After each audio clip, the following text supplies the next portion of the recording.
Admiral Lee Daeho stood on the observation deck of Luna Station, watching the most terrifying sight he had ever seen. Massive alien ships hung in space above Earth like dark clouds before a storm. Each ship was the size of a small city, made of what looked like black crystal that seemed to absorb light itself. The alien ships had arrived without warning. One moment, Earth sensors showed empty space.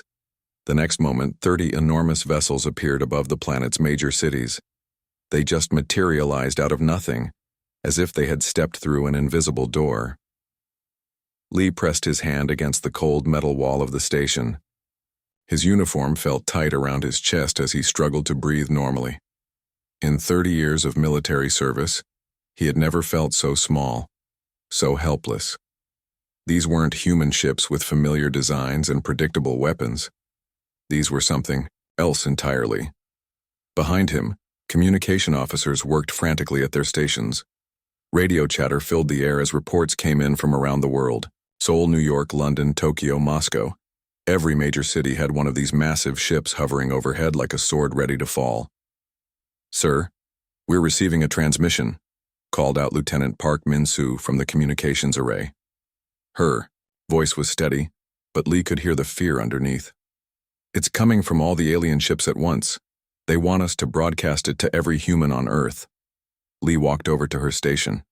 The young officer's hands shook slightly as she adjusted the controls. "Put it through," he said quietly. The main screen flickered to life. Instead of showing an alien face, words appeared in perfect Korean, English, Chinese, and dozens of other human languages. The message was the same in every language, and it made Lee's blood run cold.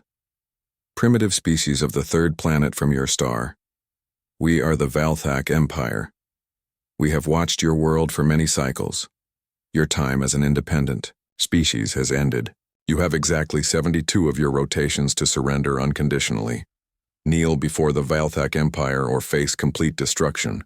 Your weapons are toys compared to ours. Your defiance will accomplish nothing except your own death. Choose wisely." The message repeated 3 times, then the screen went black. The bridge fell silent except for the quiet hum of machinery. Lee looked around at his crew. Every face showed the same expression, shock mixed with growing terror. "Sir," Park Min-soo said in a whisper, "they're demonstrating their power." Lee turned back to the main screen. The view switched to show the asteroid belt between Mars and Jupiter. One of the alien ships had moved there, a sleek black vessel that looked tiny against the backdrop of space rocks. A beam of pure energy shot out from the ship, brighter than the sun. When the light faded, an entire section of the asteroid belt was gone. Millions of tons of rock and metal had been turned to nothing in seconds. "Mother of God," someone whispered behind Lee. The demonstration was clear. The aliens could destroy Earth just as easily as they had vaporized those asteroids. Humanity had no defense against that kind of power. Or did they? Lee's secure communicator buzzed against his chest. He pulled it out and saw an encrypted message from Earth. The sender made his heart race. Dr. Kim Soo-bin, head of the most classified research division in the United Earth Defense Force. Her message was only 3 words. Black Armada ready. Lee felt something change inside his chest. The crushing weight of despair began to lift, replaced by something he had not expected to feel again. Hope. He looked back at the alien ships hanging over Earth like vultures. They thought humanity was helpless. They thought humans would beg for mercy or surrender without a fight. They were about to learn how wrong they were. On Earth, emergency sessions were being called in every capital city.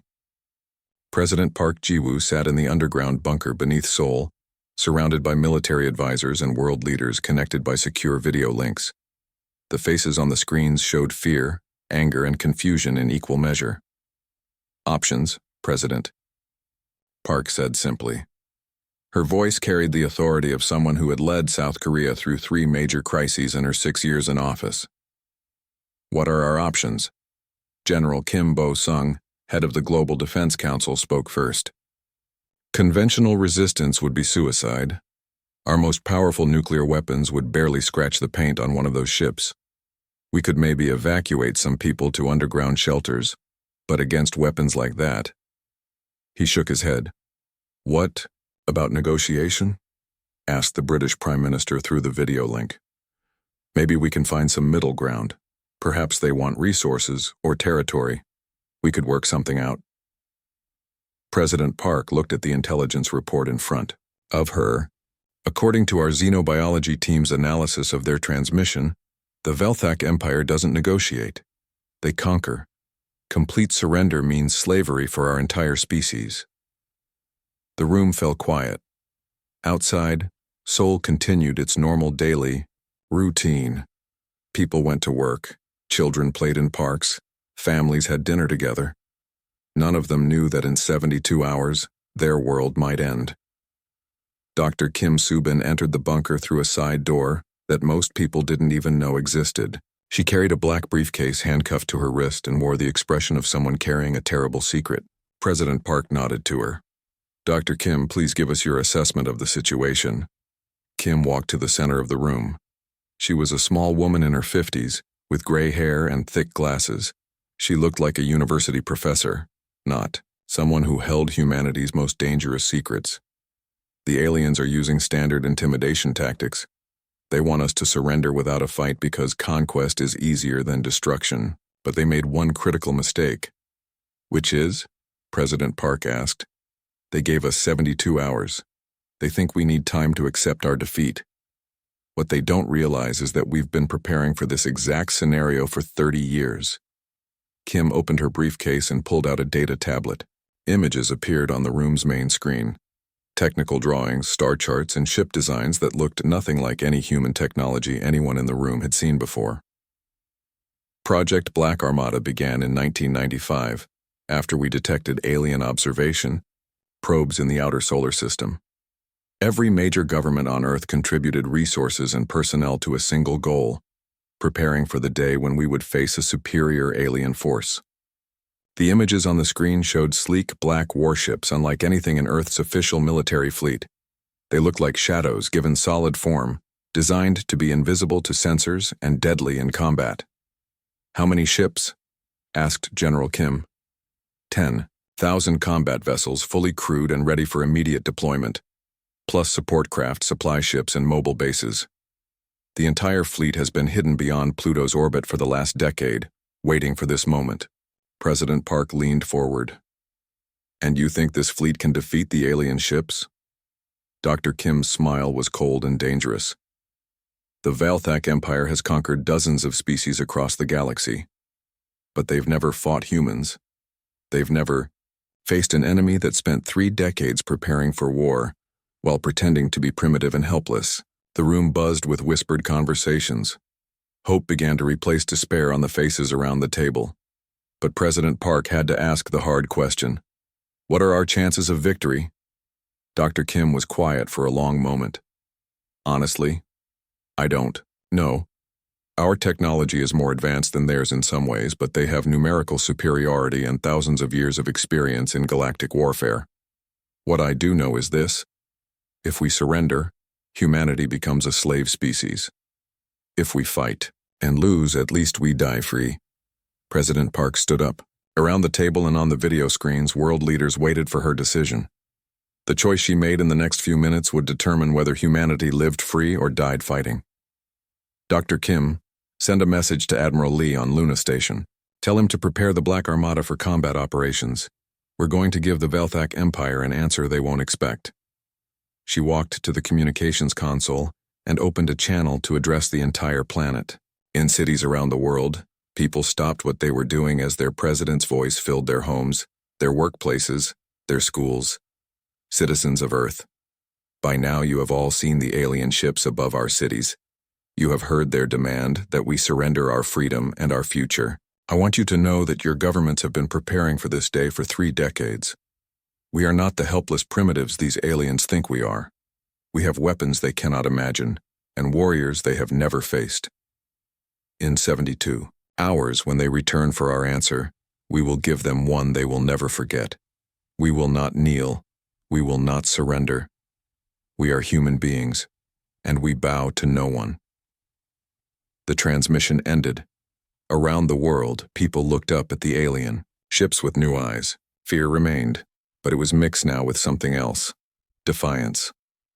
On Luna Station, Admiral Lee received his orders and smiled for the first time since the aliens had arrived. He activated his command console and sent a coded message to coordinates. Beyond Pluto's orbit, Black Armada, this is command. Commence deployment. Operation Defiance is now active. In the cold darkness at the edge of the solar system, 10,000 warships began to move. Humanity's secret fleet emerged from hiding, ready to show the galaxy what happened when someone tried to make humans kneel. Commander Choi Min-ho floated through the corridors of Titan Station, one of humanity's best-kept secrets. The massive structure was built inside Saturn's largest moon, hidden from any possible alien observation. As he guided his visitors through the zero-gravity tunnels, he still couldn't quite believe that the day had finally come. After 30 years of preparation, Project Black Armada was about to be put to the test. Behind him floated a small group of journalists and government officials, all sworn to absolute secrecy. They had been brought here to document humanity's secret preparations in case the coming battle went badly, and someone needed to tell the story of how humans had refused to surrender. This facility was excavated starting in 2001, Choi explained as they entered a massive chamber carved from solid rock. We used automated mining equipment that worked continuously for 15 years. The entire operation was disguised as a scientific research station studying Saturn's moons. The chamber opened up before them like an underground cathedral. But instead of pews, it contained something far more impressive, a manufacturing facility that stretched as far as the eye could see. Robotic assembly lines worked tirelessly, building components for warships using technology that officially didn't exist. Dr. Yang Hye-jin, the chief engineer for Project Black Armada, joined the group as they floated down toward the factory floor. She was a tall woman with short black hair and hands stained with machine oil. Despite working in zero gravity for most of the last decade, she moved with the confidence of someone completely at home in space. The manufacturing process incorporates technology reverse-engineered from alien artifacts we discovered 30 years ago, she explained. A probe crashed in the Pacific Ocean in 1995. Most people assumed it was space debris, but our analysis showed it was clearly artificial. The materials and energy systems were centuries ahead of human technology at the time. One of the journalists, a young man named Park Jae-won, raised his hand. What kind of technology are we talking about? Yang smiled. Follow me. She led them to an observation window overlooking the main assembly bay. Below them, a sleek black warship was taking shape. It looked nothing like the boxy, functional designs of human military vessels. Instead, it seemed to flow like liquid metal, as if it had grown, rather than been built. This is the Stealth Destroyer class, our standard combat vessel, Yang explained.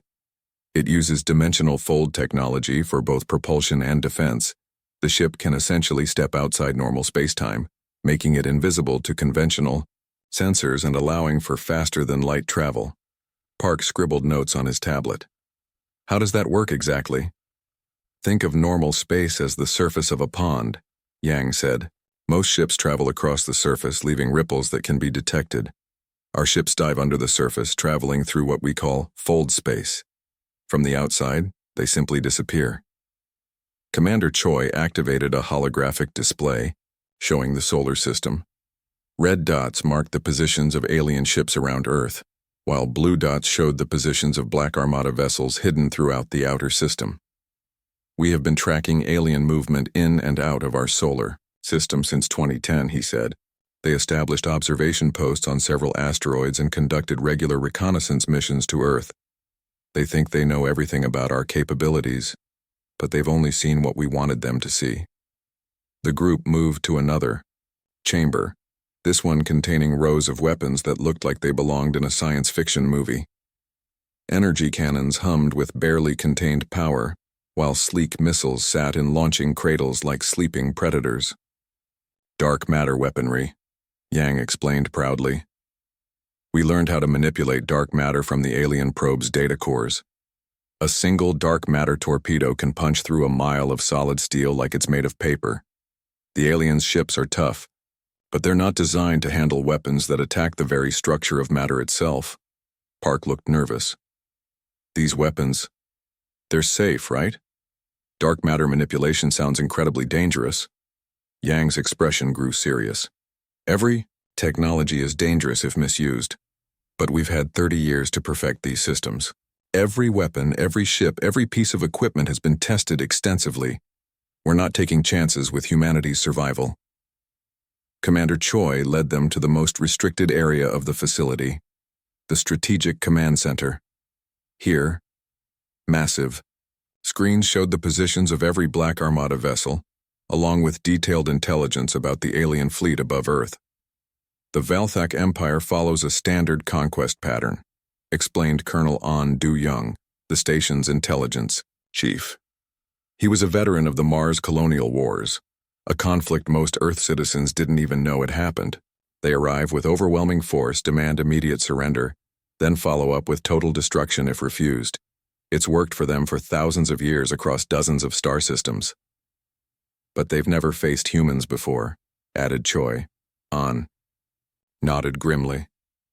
Every species they've conquered fought conventionally. They met the aliens in open battle, ship to ship, and lost because they were outnumbered and outgunned. But humans don't fight conventionally. We adapt, we improvise, and we never give up. The group watched as tactical displays showed simulation after simulation of the coming battle. In each scenario, human ships used hit-and-run tactics, appearing from fold space to strike alien vessels before disappearing again. It was guerrilla warfare adapted for space combat. The key advantage we have, An continued, is that the aliens think they understand us. They've been observing human civilization for decades, but they've only seen our public military forces. They have no idea about the Black Armada, no knowledge of our true technological capabilities, and no understanding of human psychology. What do you mean by that last part? Asked Park.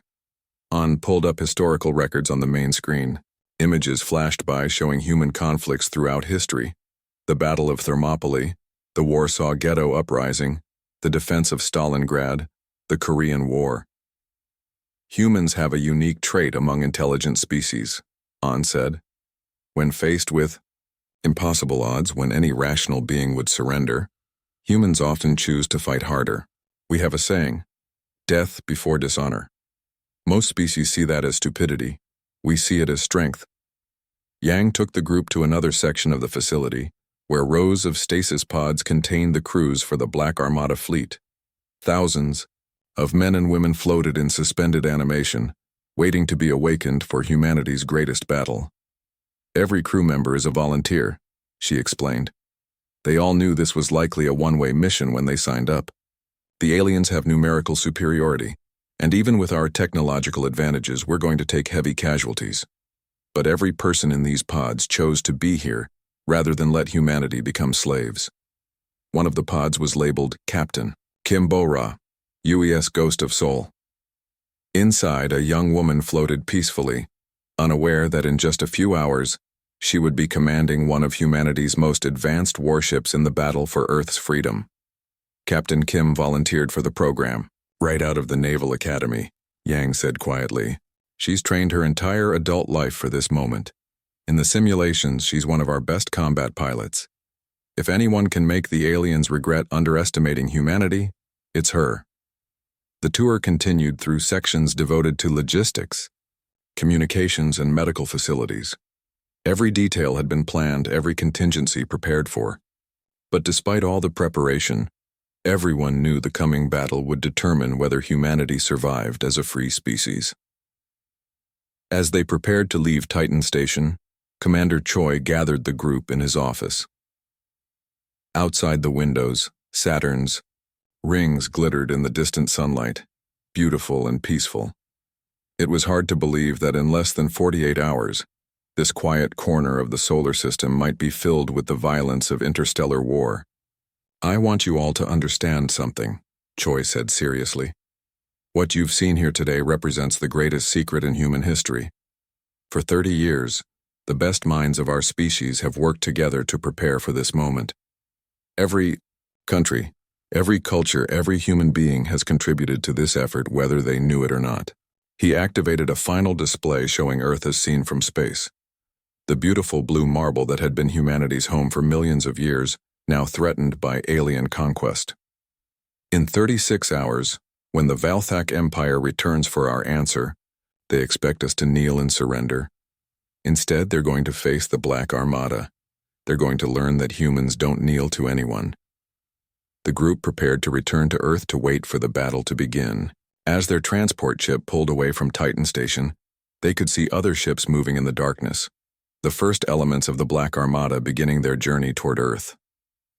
On the bridge of the command ship Indomitable, Admiral Lee Dae-ho reviewed the final battle plans. Around him, his staff made last-minute preparations for humanity's most important fight. Every detail had been checked and double-checked. Every contingency had been planned for. But in his heart, Lee knew that no plan survived contact with the enemy. When the shooting started, everything would depend on the courage and skill of human warriors who had never faced anything like the Valthak Empire. He opened a communication channel to every ship in the Black Armada. Admiral Thelvos stood on the command bridge of his flagship, the Domination, watching Earth turn slowly below him. In his 300 years of service to the Valthak Empire, he had conquered 47 different worlds. This latest primitive planet should have been the easiest victory of his career. The Valthak Empire's invasion fleet was impressive by any standard. 300 Dreadnought-class warships, each one capable of reducing a planet's surface to molten slag. Thousands of support vessels, fighter craft, and troop transports. The combined firepower of the fleet could have destroyed a dozen worlds like Earth without breaking formation. Status report, Thelvos commanded in his native language, which sounded like grinding metal to human ears. All ships report ready for conquest operations, replied his second-in-command, Commander Keltorak. Ground assault forces are prepared for immediate deployment once the primitive species surrenders. Thelvos nodded with satisfaction. The humans had been given their 72-hour deadline, and now the time had expired. Soon this blue world would become another jewel in the Valthak Empire's crown. Have the humans responded to our ultimatum? He asked. Yes, Admiral. They transmitted a single message 20 minutes ago. Display it. The main screen showed a human female in what appeared to be a position of authority. She spoke calmly with no trace of the fear Thelvos expected from a species facing extinction. To the Valthak Empire, we have considered your ultimatum. Our answer is no. We will not surrender. We will not kneel. If you want Earth, come and take it. Thelvos felt something he had not experienced in decades of warfare. Surprise. Most species begged for mercy at this point. Others tried to negotiate for better surrender terms. None had ever simply refused and dared the Empire to attack. Curious, he muttered. The primitives seem to have more courage than intelligence. Very well. Begin orbital bombardment of their major cities. We will teach them the price of defiance. But as the Valthak fleet prepared to open fire, something strange happened. Earth's defense satellites went offline. The orbital stations around. The planet powered down. Even the space elevators that connected the surface to the orbital infrastructure seemed to shut down completely. Sir, called out the tactical officer, we're detecting no defensive activity from the planet. No missile launches, no energy weapon discharges, no ship movements. It appears they have simply given up. Thelvos frowned. This was not the usual pattern. Most species at least attempted some form of resistance, no matter how futile. Run a deep sensor sweep of the entire system. Make sure this isn't some kind of primitive trick. The sensor operators worked for several minutes, their equipment probing every corner of the Sol system. Finally, they reported back. All sensors show the same result, Admiral. No significant military activity anywhere in the system. A few mining stations in the asteroid belt, some scientific outposts on the outer planets, but nothing that could threaten our fleet. Thelvos felt a mixture of disappointment and contempt. The humans had spoken bravely, but when faced with the reality of the Empire's power, they had simply shut down their defenses and waited to die. It was pathetic, even by primitive standards. Begin bombardment, he ordered. Target their major population centers first. We'll leave enough survivors to serve as workers for the mining operations. The Valthak ships moved into bombardment formation, their massive weapons charging with deadly energy. But as they prepared to fire, the impossible happened. Space itself seemed to tear open around the alien fleet. One moment, the Valthak Armada floated alone in the vacuum around Earth. The next moment, they were surrounded by 10,000 black ships that seemed to emerge from nothingness itself. The human vessels appeared in perfect formation, as if they had stepped through invisible doors in space. "What in the name of the dark void?" Thelvos whispered. The human ships were like nothing in the Valthak database of known vessel types. They looked like shadows given solid form, sleek and deadly, with no wasted space or unnecessary decorations. Each ship radiated a kind of focused malevolence that made even experienced Valthak warriors nervous. "Admiral," shouted the tactical officer, "I'm reading massive energy signatures from the human vessels. These aren't primitive ships. Their technology appears to be more advanced than ours." Thelvos stared at the tactical display in disbelief. The humans had somehow hidden a fleet of 10,000 advanced warships from the Empire's sensors. They had pretended to be helpless primitives while secretly building a force that could challenge even the mighty Valthak Empire. "Impossible," he growled. "How could primitives develop such technology?" His answer came in the form of weapons fire. Captain Kim Bora had been awakened from stasis 30 minutes earlier, just long enough to review the tactical situation and take command of her ship, the Ghost of Soul. As she settled into the captain's chair, she felt the familiar thrill of combat preparation. This was what she had trained for her entire adult life.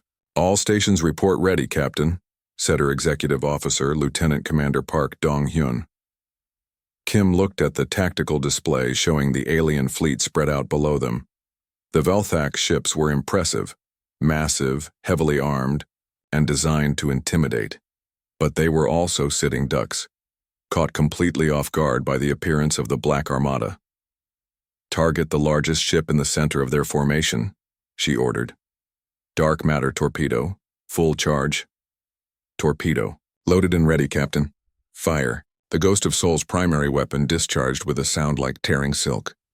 The dark matter torpedo was invisible to most sensors, a concentrated ball of exotic matter that could punch through almost any known armor. It streaked through space, faster than light, crossing the distance to the Valthak flagship in less than a second. The impact was devastating. The torpedo struck the alien dreadnought's shields and tore through them like they were made of paper. The dark matter interacted with the ship's hull in ways that Valthak engineers had never anticipated, causing a chain reaction that ripped through 3 decks before the ship's emergency systems could respond. "Direct hit," reported Park. "Enemy vessel has taken severe damage to its forward sections, but Kim's torpedo was just the first shot in a battle unlike anything the galaxy had ever seen." All around the Valthak fleet, human ships opened fire simultaneously. Dark matter weapons, quantum pulse cannons, and dimensional disruptor beams filled space with deadly energy. The aliens, caught completely unprepared, struggled to respond to the sudden assault. Admiral Thelvos watched in horror as his supposedly invincible fleet came under attack from weapons he didn't understand. His ship's shields, designed to stop the most powerful conventional weapons in the galaxy, were being shredded like tissue paper. "Return fire," he commanded. "All ships, engage the human vessels." The Valthak fleet tried to fight back, but the humans had every advantage. Their ships could appear and disappear at will, striking from impossible angles before vanishing back into fold space. They fought like ghosts, there one moment and gone the next. The human tactics were completely alien to Valthak military doctrine. Instead of forming battle lines and trading volleys like civilized warriors, the humans struck like a swarm of predators. They targeted weak points, isolated individual ships, and used their mobility to stay ahead of return fire. Captain An Do-young, commanding the destroyer Swift Justice, demonstrated the human approach perfectly.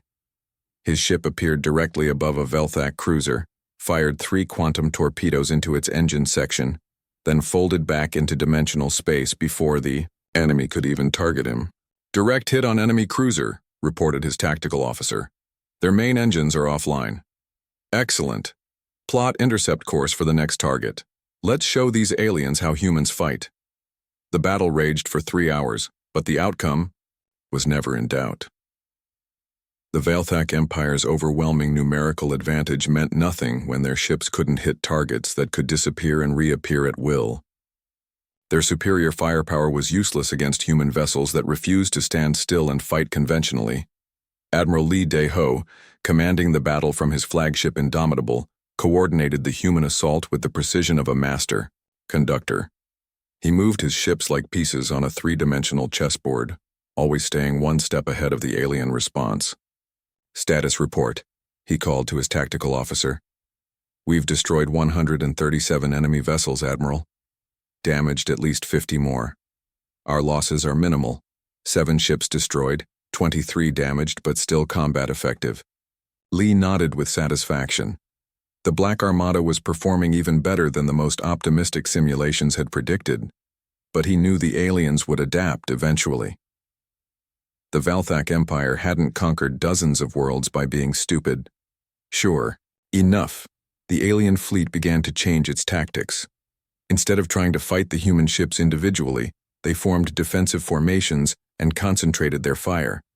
They couldn't hit the human vessels when they were moving through fold space, but they could predict where the humans would emerge and fill those areas with weapons fire. Several human ships were caught by this new tactic, taking heavy damage as they emerged from fold space into walls of enemy fire. But the humans adapted in return, using even more unpredictable attack patterns, and 3 weeks after the Battle of Earth, Commander Li Yu-jin crouched behind a pile of alien debris on the surface of Kepler 442b, a planet that most humans had never heard of.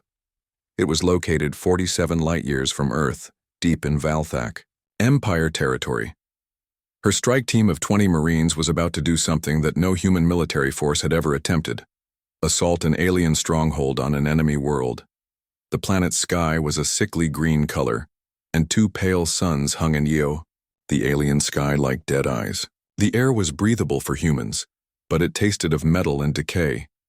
In the distance, the Valthak communications facility rose from the barren landscape like a black crystal mountain. "Target confirmed," whispered Sergeant Oh Min-jung through her helmet communicator.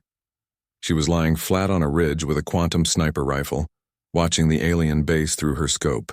"I count 37 Valthak soldiers on patrol plus automated defense systems." Yu-jin studied the tactical display on her wrist computer. The mission was simple in concept, but deadly in execution. They needed to capture the facility's main computer core and extract intelligence data about Valthak Empire military operations. The information could help humanity predict where the aliens would strike next and how large a force they were preparing. "Remember, we need prisoners if possible," Yu-jin reminded her team. "Intelligence wants to question Valthak officers about their empire's structure and weaknesses." The assault began at dawn. Human Marines emerged from stealth positions around the alien base, moving like shadows across the barren ground. Their powered armor incorporated the same dimensional fold technology as the Black Armada ships, making them nearly invisible to Valthak sensors. The first alien guards never knew what hit them. Sergeant Park Hyun-soo appeared behind a Valthak warrior, like a ghost, stunning the creature with a neural disruptor before it could sound an alarm. All around the base, similar scenes played out as human soldiers neutralized alien guards with ruthless efficiency. But the Valthak were not helpless.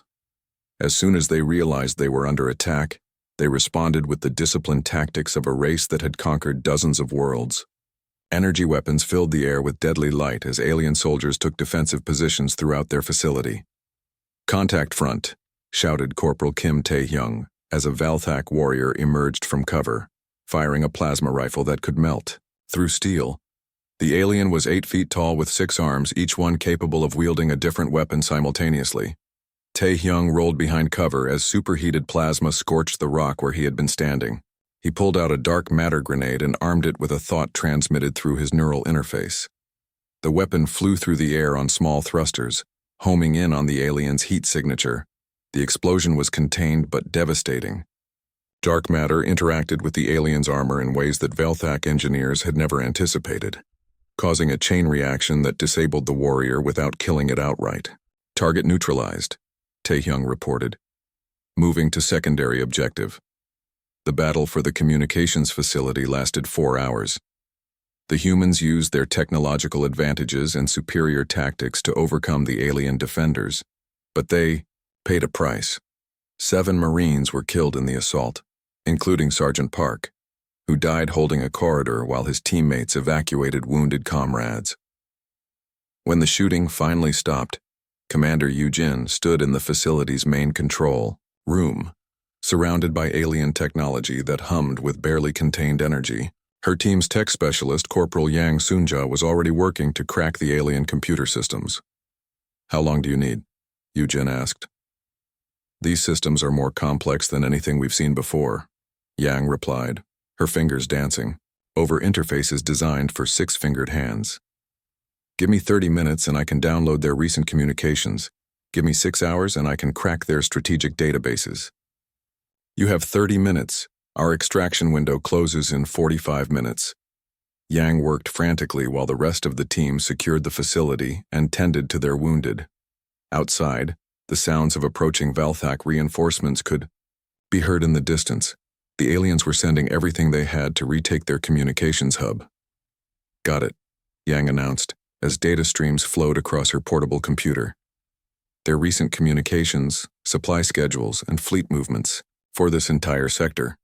The human strike team extracted just as Valthak reinforcements arrived. Their stealth transport ship lifted off under heavy fire, disappearing into fold space just as alien fighters screamed overhead. Back on Earth, Dr. Kim Subin sat in her underground laboratory, analyzing the captured data with growing excitement and horror. What the strike team had found was both a treasure trove of intelligence and a terrifying revelation about the scale of humanity's enemy. "The Valthak Empire is larger than we imagined," she reported to President Park during an emergency briefing. "They control over 300 star systems and have conquered 47 different intelligent species. Earth was just their latest target." President Park studied the star chart showing the Empire's territory. It was vast, stretching across hundreds of light years and containing billions of alien subjects. "What about their military capabilities?" "That's where the news gets both better and worse," Kim replied.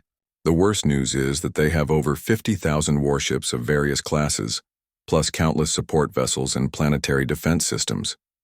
The better news is that most of these ships use the same technology we faced in the first battle. Our weapons and tactics should remain effective. What about their response to our victory at Earth?" Kim pulled up intercepted communications between Valthak military commands. The alien text was automatically translated by computer systems reverse-engineered from the captured probe. "Admiral Thelvos has been recalled to the Imperial capital for debriefing. They're treating the defeat at Earth as a serious intelligence failure. But more importantly, they're massing a much larger fleet for a return attack." The displays showed fleet movements throughout Valthak space. Ships were being pulled from garrison duties across the Empire and concentrated at a staging area in the Arcturus system. "How many ships are we looking at?" President Park asked quietly. "Current intelligence suggests 3,000 combat vessels, with more arriving daily. They're not taking any chances with humanity this time." President Park was quiet for a long moment. Even with the technological advantages of the Black Armada, facing odds of 3-1 would be extremely difficult. But she had not become leader of a nation by backing down from hard choices.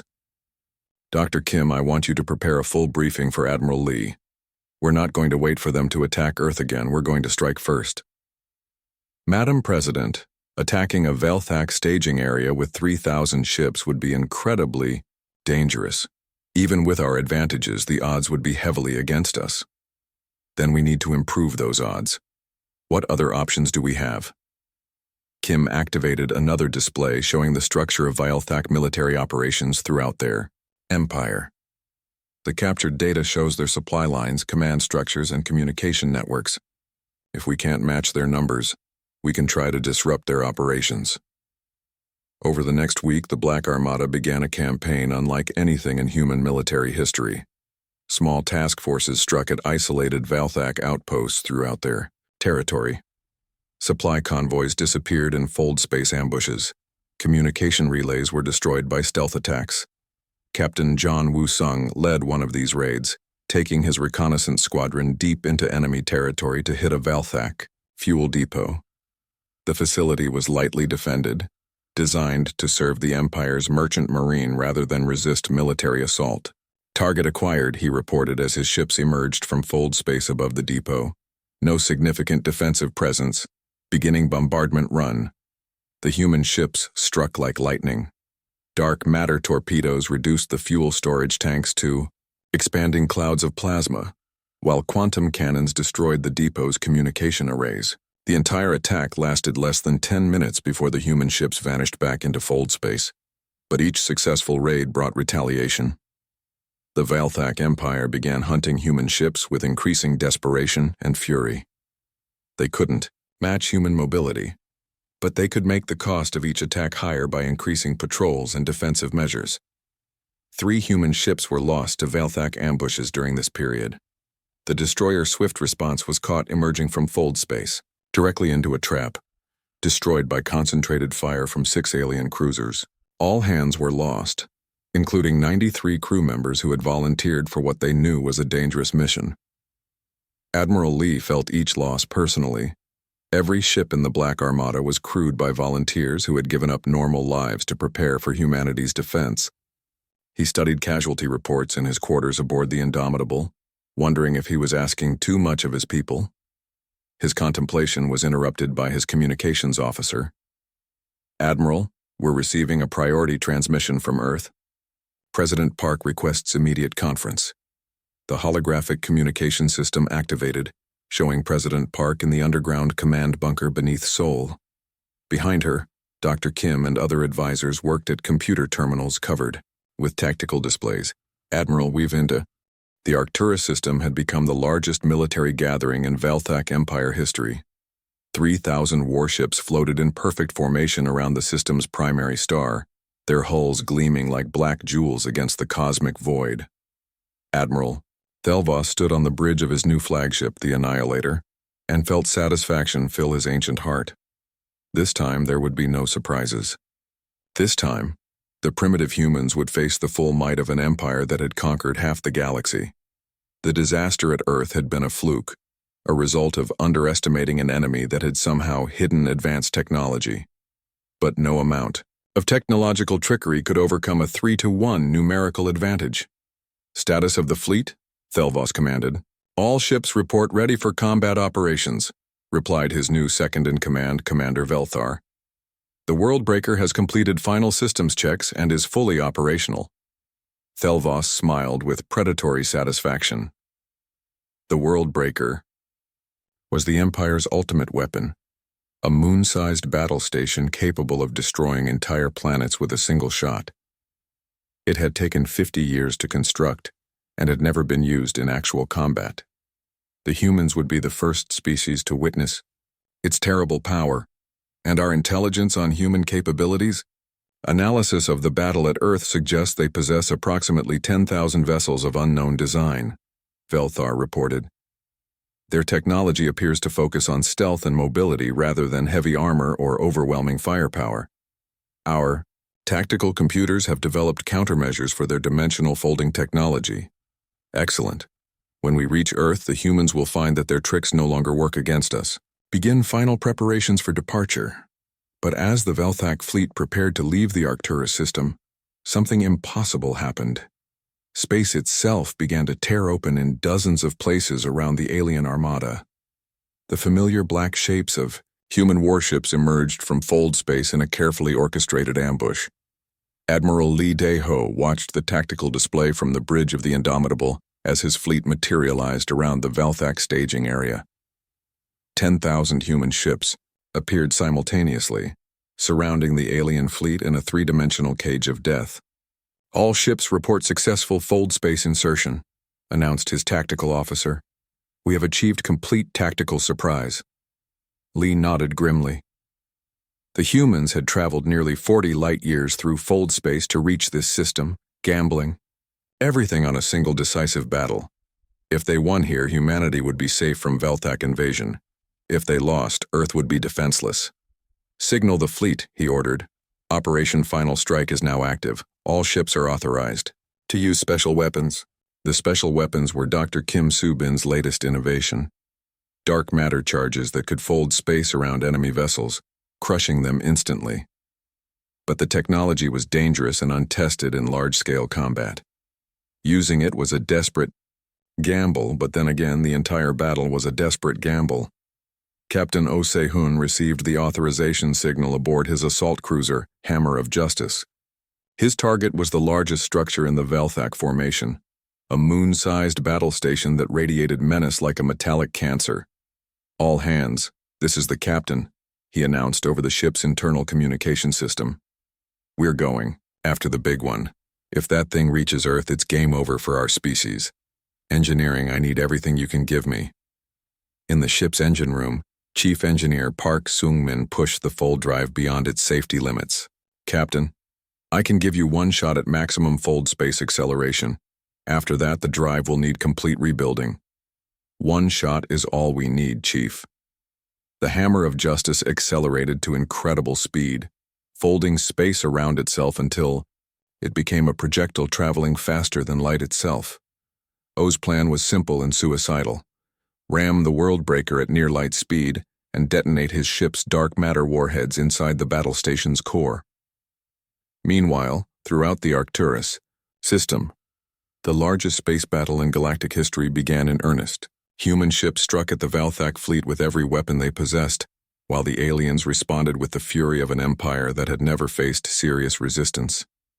Captain Kim Bora guided the Ghost of Seoul through a formation of alien cruisers, her ship's quantum cannons tearing through enemy hulls like paper. But for every alien ship she destroyed, two more seemed to take its place. "Captain, we're taking heavy fire from multiple vectors," reported her tactical officer.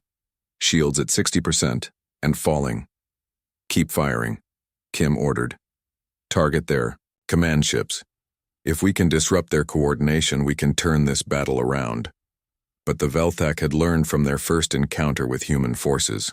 Their ships now moved in tight formations that concentrated their defensive fire, making it harder for human vessels to use their hit-and-run tactics. And their improved sensors could track human ships even while they moved through fold space. The Talk battle raged for hours, filling space with the light of exploding warships and the deadly energy of weapons that could crack planets. Human casualties began to mount as the numerical superiority of the Velthak fleet took its toll.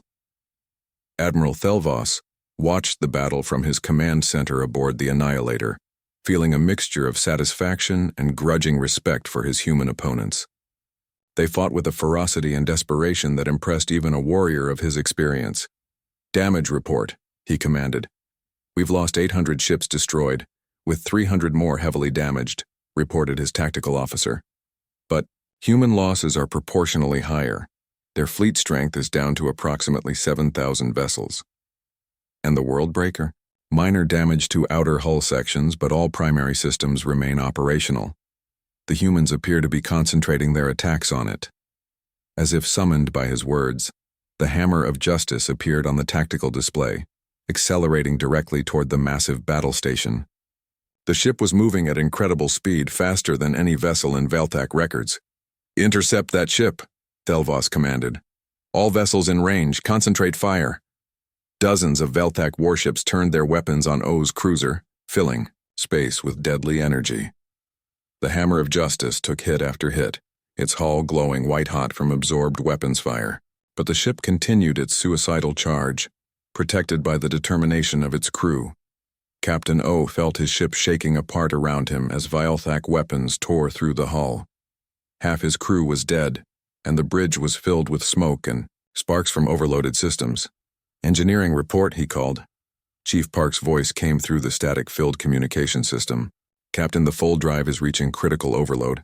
I can't hold this speed much longer." "Just get us to the target, Chief. That's all I ask."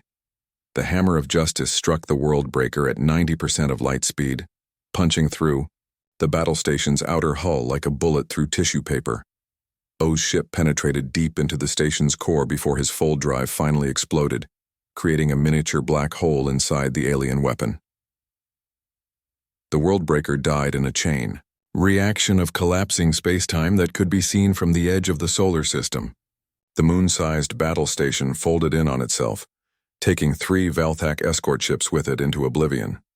But O's sacrifice, heroic as it was, couldn't change the fundamental mathematics of the battle. The humans were still outnumbered, and their casualties continued to mount. Admiral Lee realized that conventional tactics wouldn't be enough to win this fight. "Dr. Yang," he called to the chief engineer through the ship's communication system, "are the fold space beacons ready for deployment?" "Yes, Admiral, but I have to warn you, using them will be incredibly dangerous. The gravitational effects could destroy our own ships if we're not careful. Do it. Signal all human vessels to withdraw to minimum safe distance." Yang activated humanity's most desperate weapon, a network of fold space generators that could transport matter directly into the heart of a black hole. The devices had been designed as a last resort, too dangerous to use except in the most extreme circumstances. Space began to twist and writhe around the Valthak fleet as the fold space beacons activated. Hundreds of alien ships found themselves suddenly pulled toward gravitational anomalies that hadn't existed seconds before. The beacons were literally folding sections of the fleet into the event horizon of nearby black holes. Admiral Thelvos watched in horror as his carefully organized armada was torn apart by forces beyond his understanding. Entire squadrons of ships vanished into dimensional tiers, transported instantly to their destruction. "What kind of weapon is this?" he demanded. His science officer, pale with fear, reported readings that seemed impossible. "Admiral, they're manipulating space-time itself. They're folding our ships into black holes." The battle turned in humanity's favor as the fold space beacons continued their terrible work. But the weapons were as dangerous to human ships as to alien ones. Several human vessels were caught too close to the gravitational anomalies and destroyed by their own weapons. In the end, the Battle of Arcturus lasted 18 hours and cost both sides dearly. The Valthak Empire lost over 2,000 ships, including their ultimate weapon and most of their best commanders. The Black Armada suffered 4,000 casualties, nearly half their total strength. But the victory belonged to humanity, ADM,